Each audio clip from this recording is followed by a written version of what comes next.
So I'm in Charlotte, Michigan at the Maple Hill Cemetery, and the Eaton County Historical Commission is about ready to start their historic walking tour, which is a great tour through history.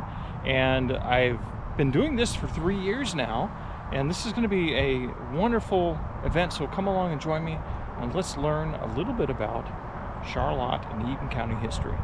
As I mentioned earlier, the cemetery tour is put on by the Eaton County Historical Commission.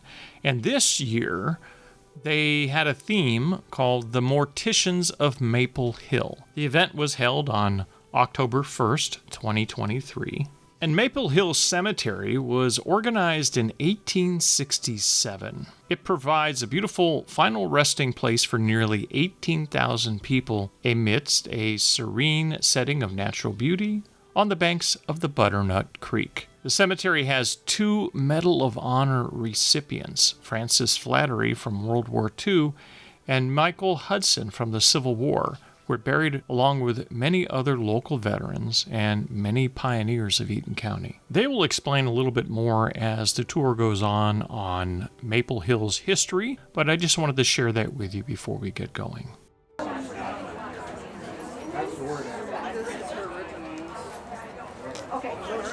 All right, good afternoon and welcome to the cemetery tour. This is our annual tour to visit famous deceased people from Charlotte and other regions. This is sponsored by the Eaton County Historical Commission, which any money donated goes back to other historical societies in the county. So it's all in-house. And we also have help from the Cemetery Association and also Ricky, the caretaker. Does he have a last name? Henkin. Okay. Thank you, Ricky. So we're going to start the tour at the veterans' graves and follow us. Before we go any further, if you if you feel better driving your car, because it is kind of a hike all the way back, you're welcome to take your car and drive along, as long as you don't park right in front of the spot where we're talking. So if you need to do that, that's perfectly fine. But I'm going to tell you just a little bit about the history of Maple Hill Cemetery. The land was purchased in 1845. I'm sorry, no, not this one. It would be the first cemetery in Charlotte, which was Oak Park. It was purchased in 1845 at the corner of Seminary and Clinton. It was purchased by Eaton and Carmel Townships for the use of their residents and for the city of Charlotte. The area, though, was just so overgrown. This was, wild country back then, that every time someone died and had to be buried, they had to clear the land to even bury them. And they eventually ran out of space there. And so in 1867, this cemetery, Maple Hill, was opened and burials at Oak Park ceased. But around 1890, the city decided they needed to use that property where Oak Park was. And the graves from there were moved here. But the relocation of bodies from the early, late 1800s is not always clean and neat. I'll just say that much. Caskets in the 1800s weren't made to last the way they are now, and many of the crude wooden boxes had eroded, returning the human remains within them to the earth. Other burial sites had no caskets at all. The bodies would have been just wrapped in cloth shrouds. And due to the conditions at some of the graves at Oak Park, not all of the remains were able to be recovered and moved here to the new cemetery. Families were sometimes separated, and in some cases, single bodies were separated, with only the parts that were unearthed easily moved here. Whether they were relocated or simply reburied, the graves of all of Charlotte's founding families were exhumed and disturbed. The former cemetery became a park and a playground. Today, the only remnant of Oak Park's primitive cemetery is a stone fountain. It's kind of shaped like an acorn that's located in the center of the park. Now, Maple Hill here is currently the home of more than 18,000 people, and 2 of them, Francis Flaherty and Michael Hudson, were Medal of Honor recipients. This right here is our Veterans Memorial area. It contains memorials to the local servicemen. Many in here are the Civil War veterans in the first 2 rows. Behind them are stones, but it's not necessarily the person that the stone says that's buried there. Those are where some of the internments from Oak Park were placed. Cemeteries and burying has changed over the years, of course. And in early America, sometimes they would have a group of women who would help laying out the dead. And they would have a visitation in the front parlor of the home, followed by procession to the church and cemetery. Some of the grander homes of the 19th century had a false or a death door without any steps to remove the deceased family member's body. It was considered improper to remove a body through a door that was used by the living to enter the house. And it was also bad form to carry a body outside feet first. Most undertakers back then were furniture or cabinet makers. As needed, they expanded their lines to include caskets and wooden coffins. These entrepreneurs offered to undertake services for the grieving families, hence the name undertaker. The Civil War greatly impacted the American funeral practices. Soldiers did not want to be buried on enemy soil, and their families wanted their loved ones returned to them for a proper burial. The journey home, usually by train, was long, and the summer heat was not conducive to preserving the deceased. This is when the practice of embalming began, to be able to ship bodies over a long distance. Chemicals were injected into the bodies to slow composition. It was a relatively new technology in the 1800s. The bodies were first soaked in arsenic or alcohol, usually about 3 pounds per body. There are stories of family members who were preserved in a barrel of whiskey until they could be properly buried. In the United States, embalming methods advanced in the early 19th century due to medical schools. An unpreserved body would deteriorate quickly, making it difficult for the student to study the soft tissues of the human cadaver. They often used a zinc chloride-based compound for the preservation of dead flesh. Dr. Thomas Holmes, today considered the father of modern embalming, claimed to have embalmed over 4,000 bodies of fallen Union soldiers by the end of the Civil War. He retired from the military to enter private practice, but other entrepreneurial surgeons began to offer their expertise in embalming at a price. They would advertise their services outside of their tents, with unknown soldiers embalmed and standing at attention in caskets. Embalming fees inflated as the rate of death increased, particularly for higher-ranking soldiers. And embalming was not really practiced in the general population until the death of President Lincoln in 1865. His body was taken by train on a 2-week national funeral procession from Washington, D.C. to Springfield, Illinois, his final resting place. Embalming was necessary to keep the remains preserved. In fact, his body was re-embalmed at every stop to maintain his lifelike appearance for the thousands of mourners who viewed him. By the end of the route, he was essentially mummified. But for many Americans, this was the first time they saw an embalmed body, and Lincoln's well-preserved appearance made quite an impression. After the Civil War, embalming became widely recognized and accepted by the growing funeral industry and the public. It became accepted to sanitize and disinfect the body, and this enabled the family to have extended wakes. And I think that's all. That's it. And to add what she said, the first officer killed in the Civil War was a close friend of Abraham Lincoln's, and that's how he got Dr. Holmes involved to start embalming bodies. Of course, then, as she mentioned, it turned into a somewhat of a business.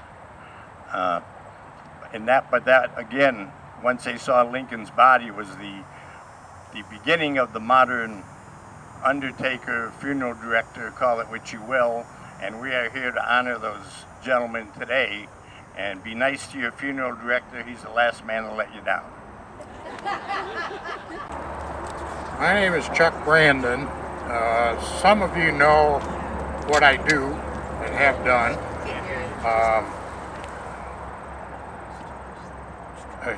Hello, is that better? Okay. Some of you probably know what I do around here, but I'm going to try to tell you how I discovered that Maple Hill has a Potter's Field. Nobody alive was aware that we even had a Potter's Field area at Maple Hill until I dug into it, I guess you could say. So, I'm going to try to tell you how that happened. Get my cheat sheet out here. So, about 10 years ago, I got back into genealogy. And in my travels, I came across a website called Find a Grave.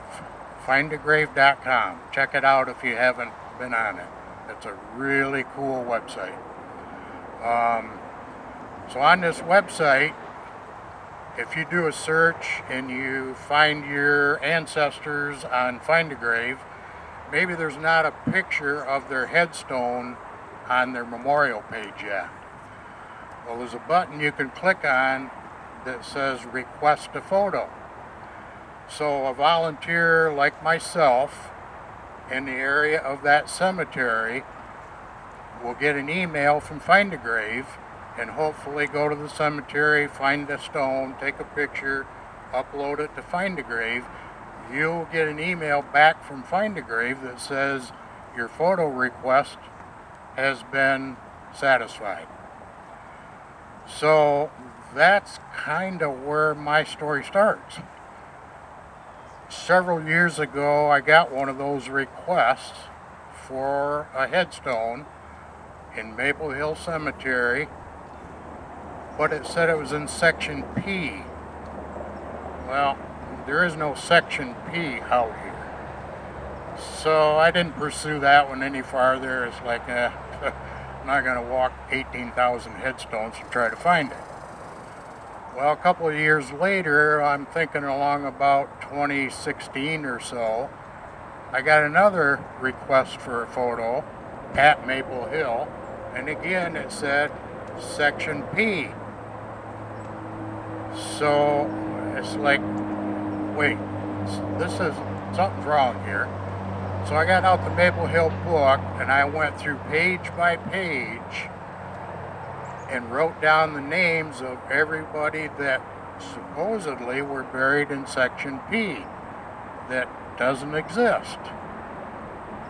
I found 36 names buried in Section P.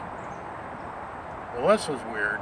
So I came out, found Ricky, and I said, Ricky, where's Section P? He said, there isn't one. That's what I thought. So I explained to him why I asked him that question, and his first thought was, what letter is next to the P on the keyboard? Figured it was a typo. I said, well, Ricky, if it's a typo, it happened 36 times. So now I got his curiosity. So we went in the office, Ricky got out the old original burial records, handwritten burial records, very hard to read. So I had my list with me. He said, what's the first name? I gave him the first name. He found it in the book. Sure enough, in the column for where this person was buried, had a P. Well, that's weird. What's the next name? Gave him the next name, found it. Same thing. In that column was a P. But he said there's something written after the P, but I can't make out what it says. Well, after about the third or fourth name, he said the P is the beginning of Potter's Field.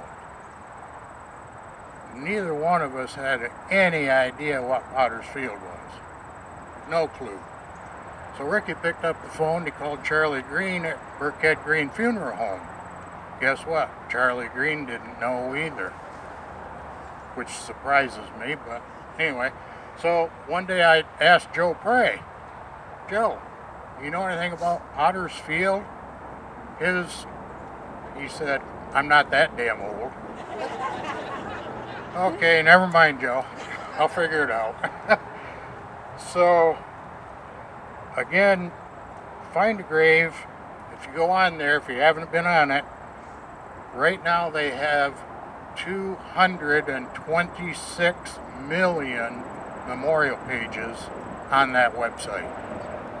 It's crazy. Love that website. So Ricky and I, after looking at the records, well, there must be an area out here somewhere designated as Potter's Field. Next question is, where is it? He had no idea. He couldn't find any records about it. He looked at the old maps, couldn't find anything on a map. Where do I start?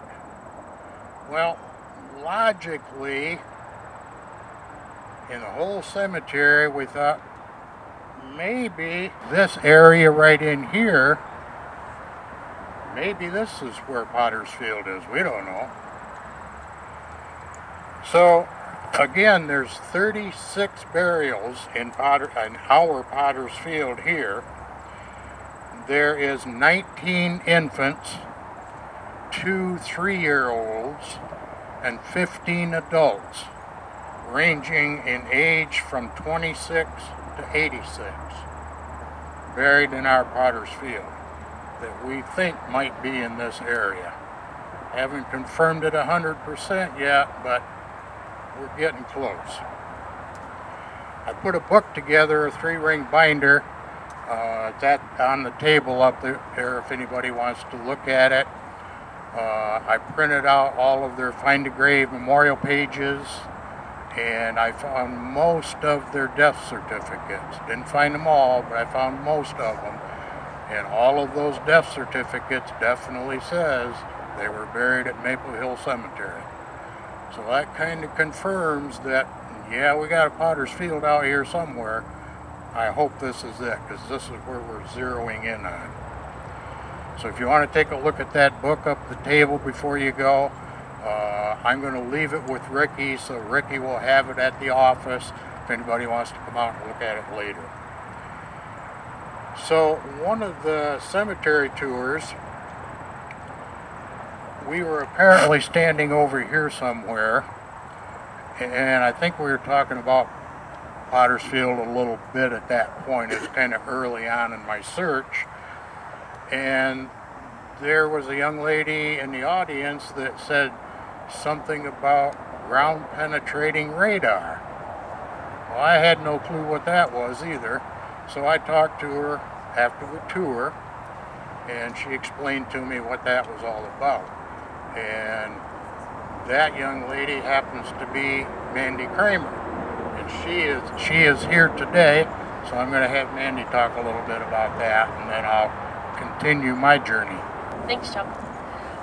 Yeah, so I've known Chuck here for 2 years now, I think. So we've been discussing this area quite a bit, but my name is Mandy Kramer. I studied archaeology for my master's, so I am an archaeologist.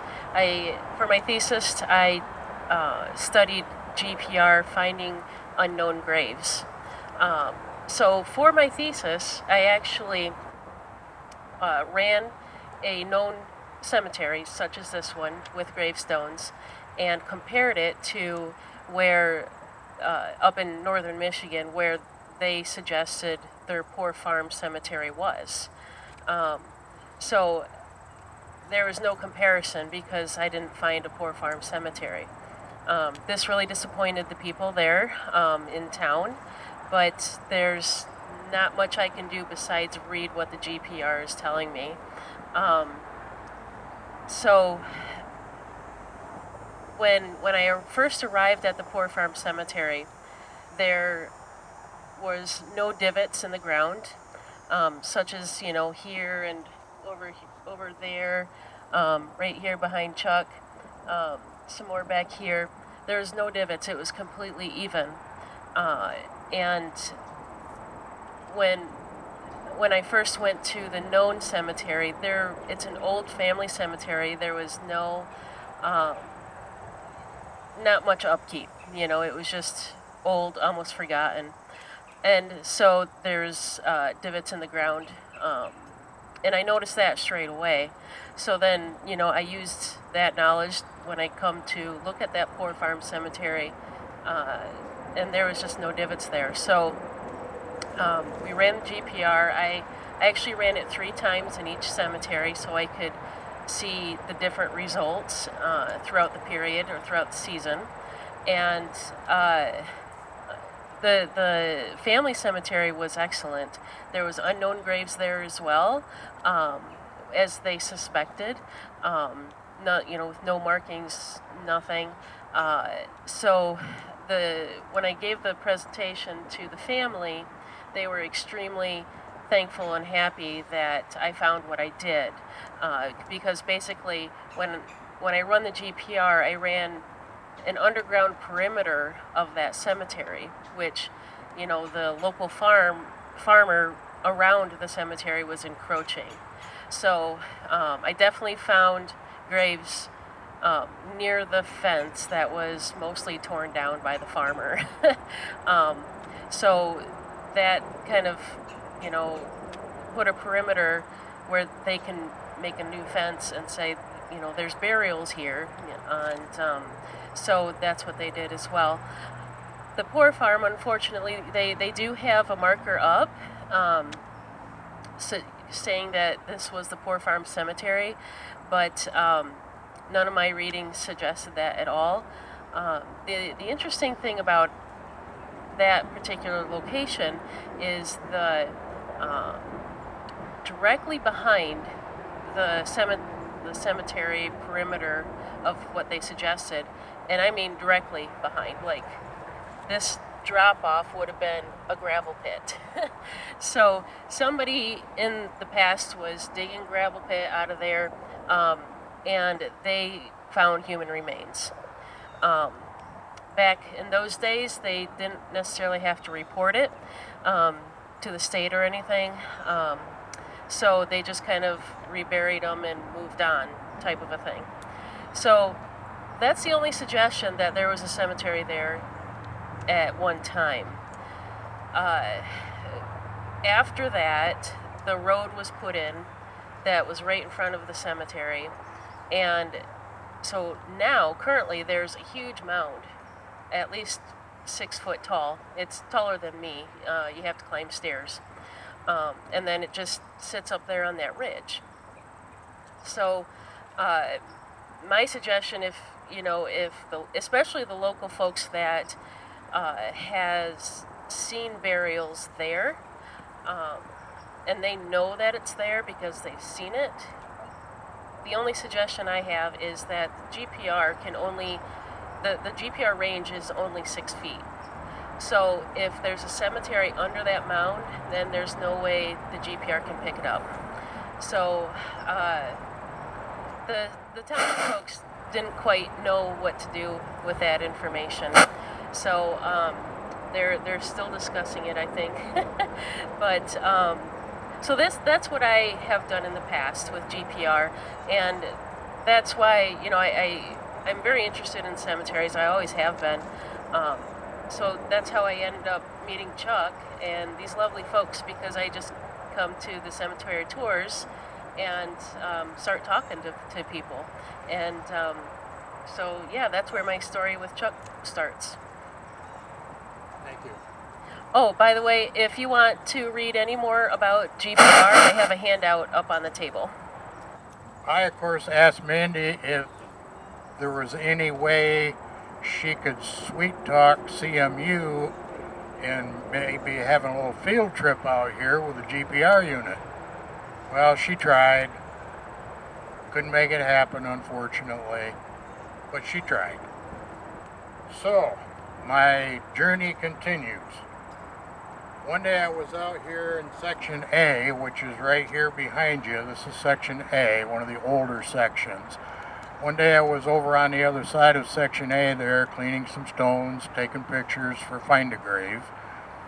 And a van pulled up, stopped, rolled her window down. So I walked over there, and she was kind of curious what I was doing. So I told her. Well, it turns out she also had taken some photos of headstones and posted them on Find a Grave also. Well, in our conversation, Potter's Field came up. So I told her what I was trying to find and wasn't having too much success yet, but I was working on it. Didn't think anything of it. She went on her way. I went back to cleaning my stone, and I moved on. More on Misty in a minute. So when I decided that Mandy wasn't going to get CMU out here with a GPR unit, how am I going to do this? So, good old Google, I Googled ground penetrating radar. Found several sites, of course. Found one site that I liked the looks of, and it actually had a phone number on it. Imagine that, a website with a phone number instead of a chat box. So anyway, I called the number, talked to a nice gentleman, and I explained to him what I was trying to accomplish. And he said, go to my page on my website, fill it out, send me a map of the area and the size of the area in question. He said, I'll send you a free quote. Free? Okay. So I did that, and he sent me a quote. $2,900. Yow. Well, maybe, I don't know, maybe with a little help from my friends, maybe we can do some fundraising or something. Maybe we could scrape up that kind of money. I don't know. Well, by this time, my story was kind of getting around. I think it was soon after that, Julie Kimmer from Courthouse Square Association called me one day and said that she had some pledges toward the GPR unit. Wow. Well, long story short, in a very short period of time, we had $2,900 pledged. Happy about that. Well, I just kind of tabled that idea for a while because I really wasn't sure I wanted to do that. So I kind of moved on a little bit. So one day I was out here talking to Jerry Champlin, a cemetery employee. He's been here a long time. He worked for Roy Lee. So I was talking to Jerry, and Jerry goes, you know, Roy always told us to keep an area clean, but he didn't tell us why. Whoa, Jerry, where is this area? He brought me over here. First he said he thought it was right on the other side of this big tree in that area, which now is cleaned out, but at that time it was all grown up and all kinds of pucker brush in there and everything. So we kind of looked around in there a little bit. Of course, none of these people were buried with a marker, so we really couldn't see anything. So time went on. One day I came out here and Ricky called me. He said, Ricky, or he said, Chuck, come on in the office a minute. I want to show you something. He had found an old map, and on this map was a little rectangular piece of paper glued to the map. Guess where that little piece of paper was on the map? Right down here on the other side of the tree. Nothing written on it, just a little piece of paper glued on the map. Maybe that's where they originally were going to do Potter's Field. We don't know. Nobody knows. So some more time went on. One day I had another phone call from Julie Kimmer, and she had been talking to a friend of hers that belonged to an organization called Michigan Search and Rescue. Well, she told Julie, have you ever thought about a cadaver dog? No. Tell me more. So she explained to Julie what the cadaver dog was capable of doing. Even with grave sites over 100 years old, yep, they can do it. Wow. So some more time went on. Julie got an appointment with several of the ladies that worked with Michigan Search and Rescue. So they brought their dogs out. I met them out here on a Saturday down there. We talked a little bit. Only one of the ladies had her dog with her. So she got her dog out of her vehicle. His name was Joe Pete. He was a Doberman Pinscher. And he was a pretty old dog. And I could see he wasn't real steady on his feet. So anyway, we headed up to this area because we thought maybe it was this area or the area past the tree. I'll never forget it. About halfway across the soldier section down here, Joe Pete sat down and barked. Oh my God. Chris said, see, he knows. Wow, this is cool. So we headed up this way, and she said, well, because it's sloped right here, the scent tends to go downhill. So she took Joe Pete along the edge of the woods over here. And we worked our way up here. So up in the area, just this side of the big maple tree right there, Joe Pete sat down and barked again. Whoa, we're on to something. 4 times Joe Pete sat down and barked just this side of the big maple tree up there. Wow, this is cool. So again, at that point, I was still thinking the majority of the burials might be on the other side of the big maple tree. Well, again, it was all grown up in there, and so Chris didn't want to take Joe Pete out in that area. She was afraid that he would get tangled up in the brush and hurt himself. Again, he was pretty old, and he had a disease called Wobbler's disease. I don't know what that is, but anyway, she didn't want to take him out in there, which I understood. So we headed back to our vehicles, and she said really the best time for Joe Pete to do this is in the spring, because in the spring, vegetation is starting to grow, and that brings the scent up to the surface better so they can detect it better. Okay, so our plan was that next spring, she was going to come back out with Joe Pete and do a detailed search down through here and that area up there. Well, unfortunately, Joe Pete died. Now what do I do? So I just gave it some time, hoping that maybe they had another dog and maybe they would continue to do what Chris said she was going to do. Well, that never happened. So, back to Misty that I met up here in Section A. He does for a living.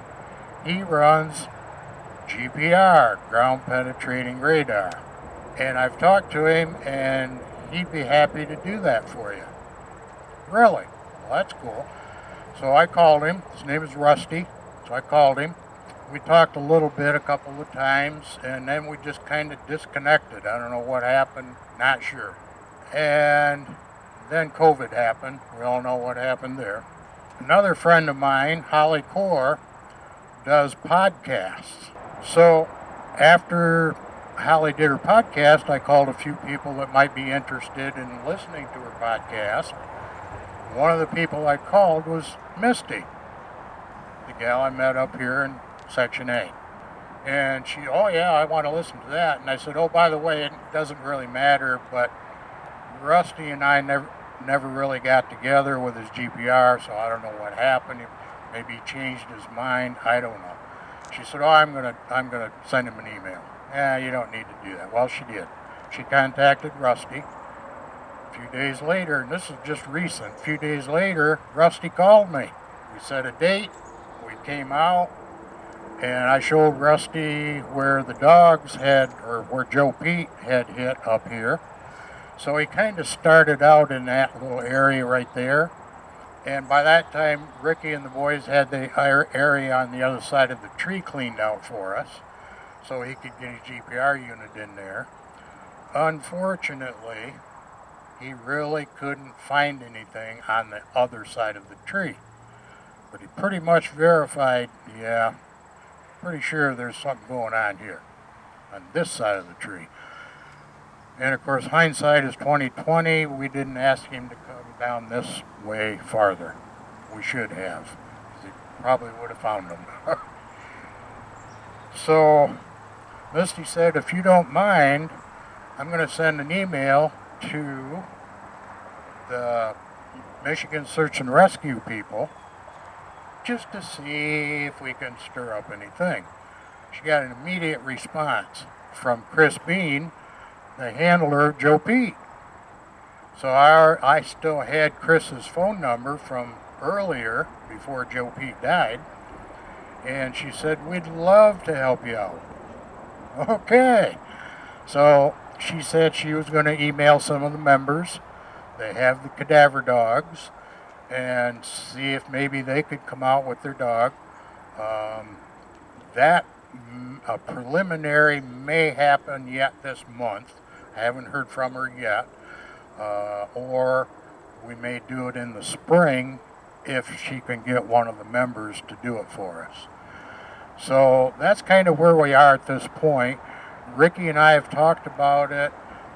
We talked to Jerry, the one that told me that the area on the other side of the tree is where Roy told him to keep it clean, but didn't tell him why.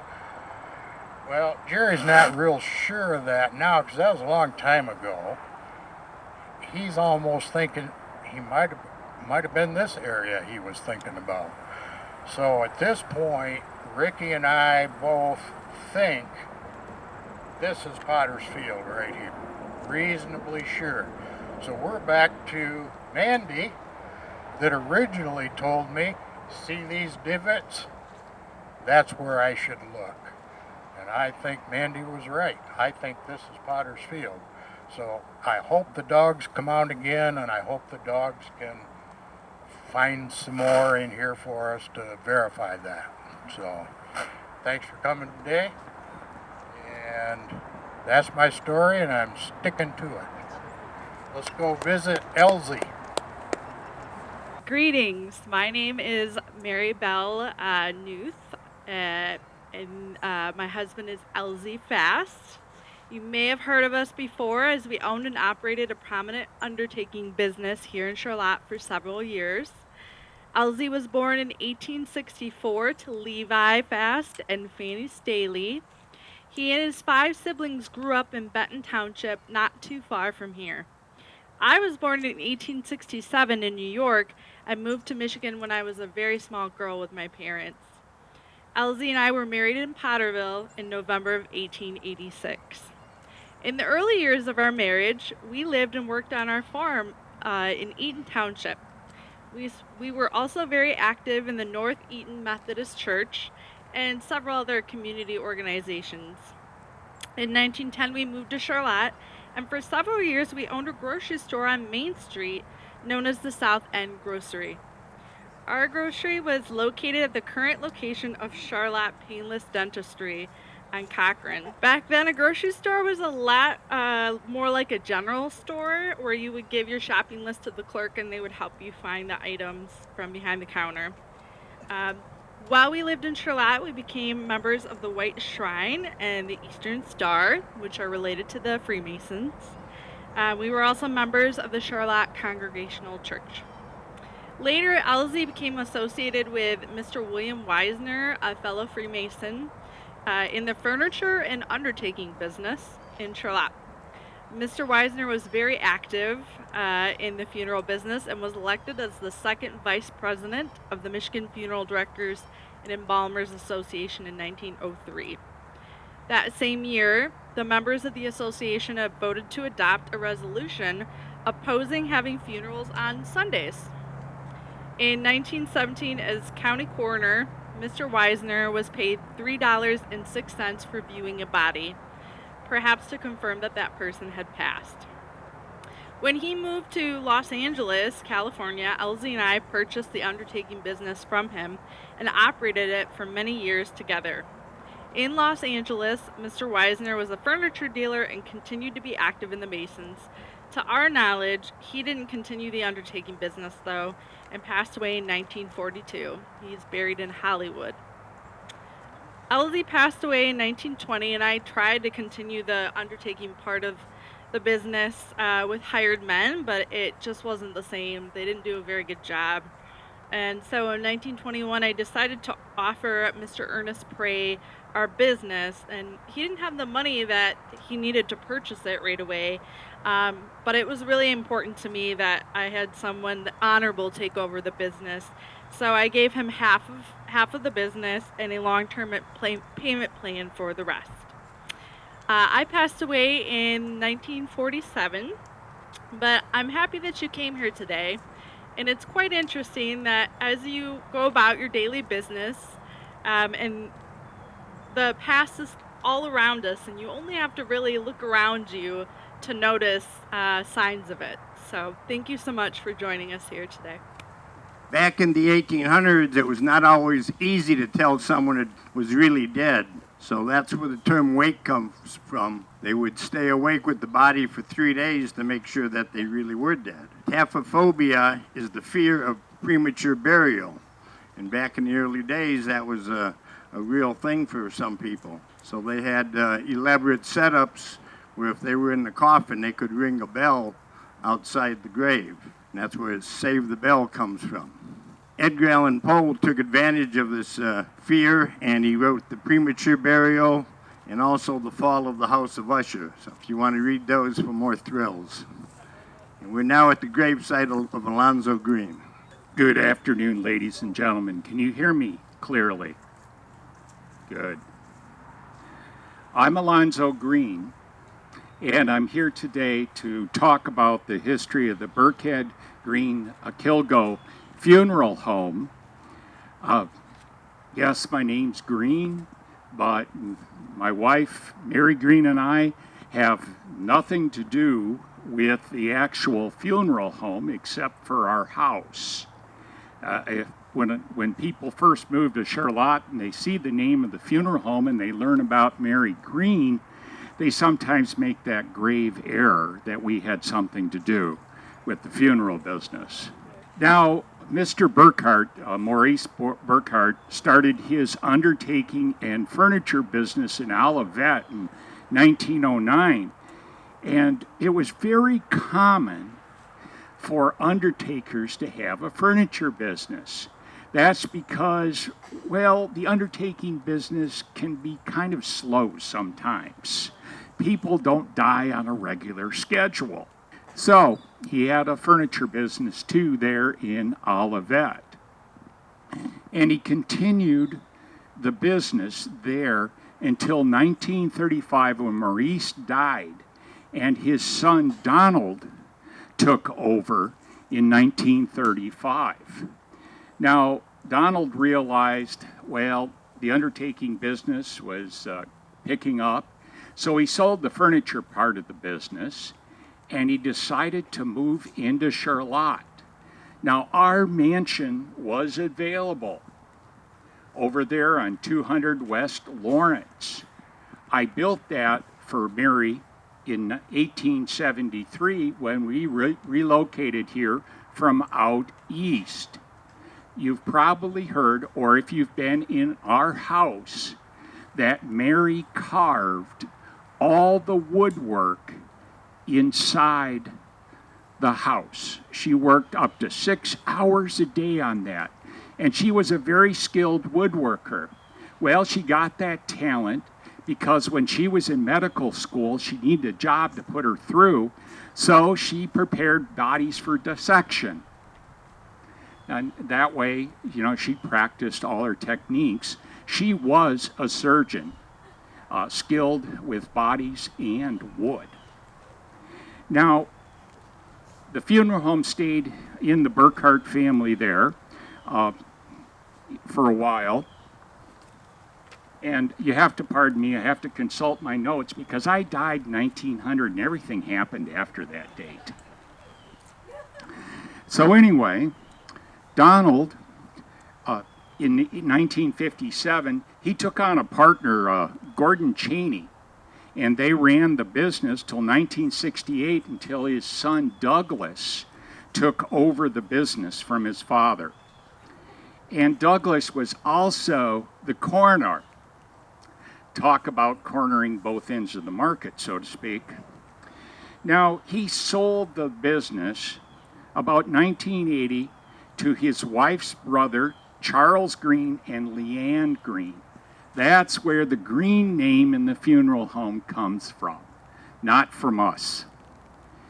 And then they ran the business until it was 1980. They sold it to the Greens, and in 2017, the Greens sold it to the Kilgos.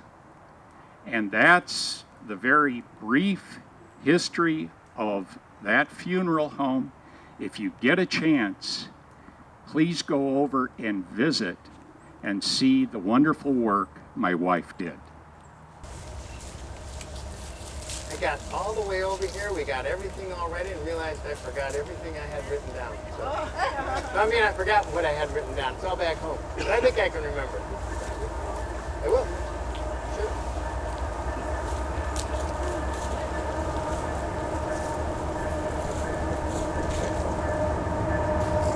Never fails. You have a funeral or anything else out here and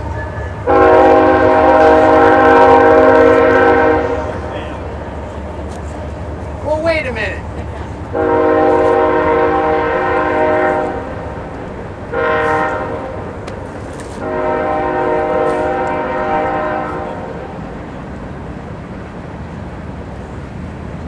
It's usually in the middle of the 23rd Psalm or some other passage that they use at the cemetery, at the gravesites. Well, thank you all for coming out here on this beautiful day.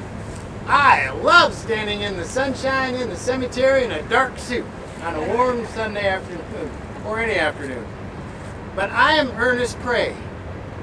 For those of you who say, no you're not, I said, yes, I really am. I'm Joseph Ernest Pray. Now, my great-grandparents, Ernest and Ernestine, they're back here. I've talked to them for a while this afternoon, they haven't said a word. But a long time ago, well, you heard from, at the last stop, I believe, was Etzey Fast. Is that it? Oh, okay, that was Burkhead-Green. Was Etzey, is he already covered Etzey? Etzey! Oh, okay. Oh my gosh, Bill, I'm so sorry I didn't recognize you. I heard all about you from a family we recently served. Because it was very interesting, way back then, and I believe it was 20 that Etzey passed away. Shortly before that, he was stricken on the way, moving to transporting somebody from the railroad station down to the furniture and undertaking store or business or whatever they called it at that establishment. At that time, Ernest happened to be in the vicinity, helped getting that deceased person back to the store, and then went back about his business for a while. Now, Ernest was interesting because he was the grandson of the first settler of Windsor Township. His great-granddad, Nathan, and another gentleman had walked from Ypsilanti up to Windsor Township to settle that. And then sometime later, after Nathan was married, along came his son, Etzey. Etzey was the first white child born in that township, and it was really interesting. He had red hair. He came up missing a couple of times. Shut up! Come on! You know, it's like, gosh, they get longer and longer every time they go by. Anyway, so Etzey was the first child with red hair, and he came up missing a couple of times. And they found him in the local Indian settlements because the squaws, the lady Indians of the tribe, had never seen anybody with red hair before. He was a curiosity, so they took him home a couple of times. He came home safely. Well, Ernest was Etzey's son. He grew up to be a farmer, then a county commissioner. After county commissioner, he became the county clerk here in Eaton County. I always loved wandering around in the old courthouse, because buried in the back rooms there's a few pictures of Grandpa as a commissioner and as the county clerk, and I imagine his name being painted in gold on the county clerk's door and all that. And then after that he became the state representative in Lansing. I believe that was from 14 to 16 or somewhere in there. I have it on my notes, but I don't know where my notes are.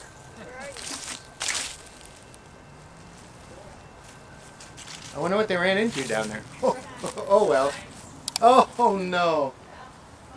Anyway, so 1916 he left the State House Because at that point he said, this is no place for an honest man. 1916. Oh well. Anyway, he came back and ran the dairy here in town.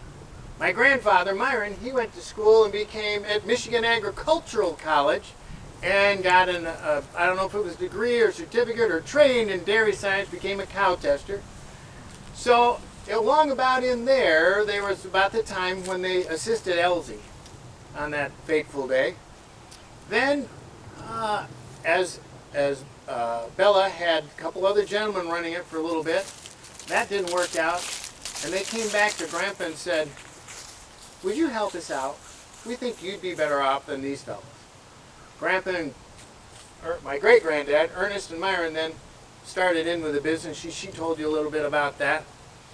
Myron went to Mortuary Science, or Worsham College of Embalming and Mortuary Science in Chicago.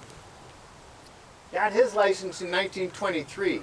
That's why we have been celebrating this year as 2023 is our centennial anniversary of 100 years of our family being involved in the funeral home. Now there's a little bit more of evolution. You all talked about Fast Furniture and Undertaking. That was on South Cochran. The biggest problem I think they had after they figured out of how to pay Bella for the other half of the firm that she gave them was, what are we going to call it? Are we going to call it Pray Fast or Fast Pray? Bell said, just name it Pray Funeral. So it was Pray Furniture and Undertaking.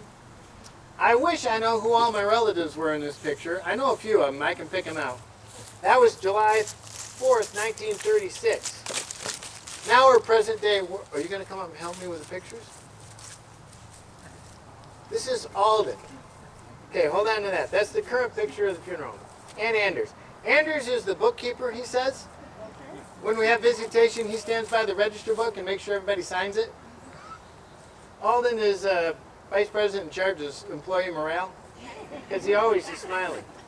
Now, just to finish off with what I had to say was, Grandpa and Myron and Ernest weren't the only funeral directors.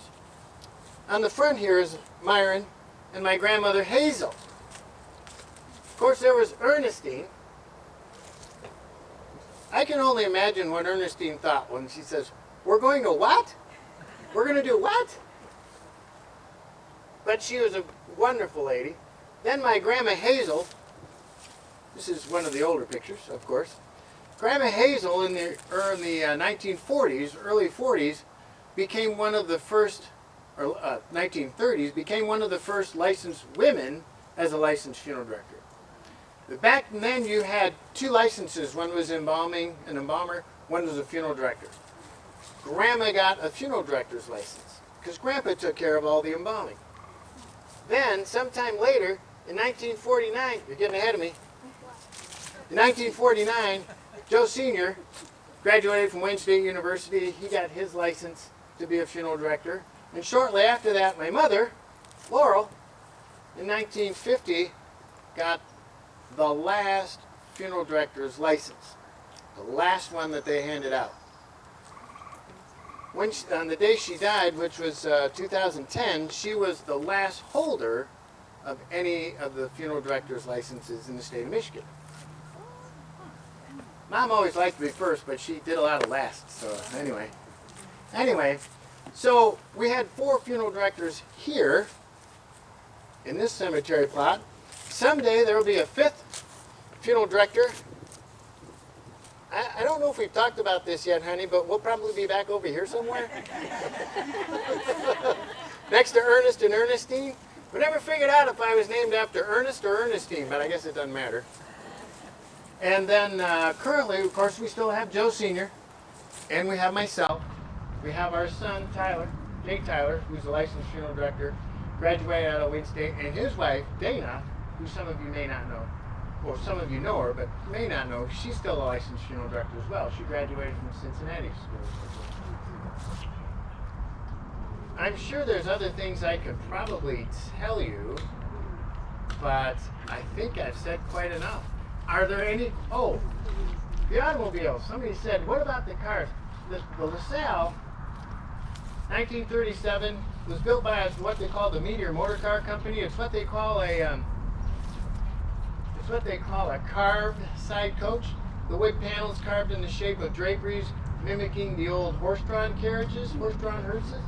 The car that's up front was also built by Meteor, but that is an ambulance up there, even with all the leaded glass and everything. That was an ambulance of 1930. I don't think Pray's ever owned a coach quite as fancy as this one, but they did have various ones over the years.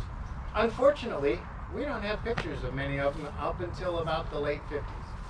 But this and the ambulance were built by the same company down in Lima, Ohio, and coincidentally, the coach that we have today, the 2019 Cadillac, was also built by the same company, the continuation of that company. So we seem to be stuck on things that have been around for a long, long, long time. Fair. Well, thank you. So, thank you for joining us this afternoon. Glad I could impart some of my meager knowledge to you.